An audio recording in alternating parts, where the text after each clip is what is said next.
Dans une interview accordée à Combini, jeudi 8 juin 2023, Vita est revenue sur le succès de Confessions Nocturnes, son duo avec Diams qui a lancé sa carrière. Une chanson inspirée de sa vie, d'une de ses peines de cœur. C'est culte. Au milieu des années 2000, Diams était au sommet.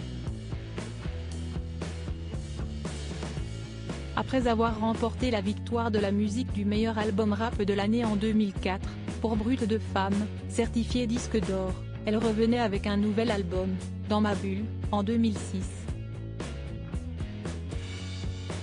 Le single La Boulette est un véritable succès. Mais ce n'est pas le seul. Confessions Nocturnes, titre de 6 minutes, en duo avec Vita, cartonne. La chanson, dans laquelle Vi raconte à Mélanie Georgiade, le vrai nom de Diams, que son petit ami la trompe, lance la carrière de Vita. L'histoire du répondeur était vraiment mon histoire à l'occasion de la sortie de son nouveau single Charlotte, référence à son vrai nom Charlotte Gonin. Vita est revenue sur la genèse du tube Confessions Nocturnes, dans une interview accordée à Combini, jeudi 8 juin 2023.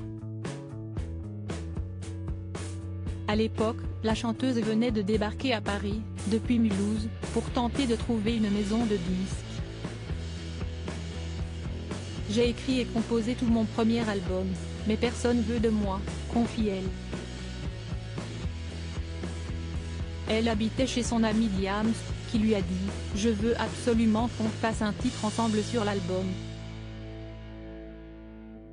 Et la rappeuse a eu une idée, elle me dit « Viens, on fait ce qu'on fait tout le temps quand tu es chez moi. On se raconte nos vies, nos histoires de cœur. »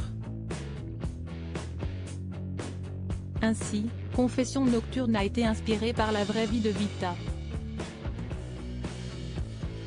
Ce qu'on raconte dans l'histoire ça m'est en partie arrivé. L'histoire du répondeur était vraiment mon histoire, a-t-elle avoué.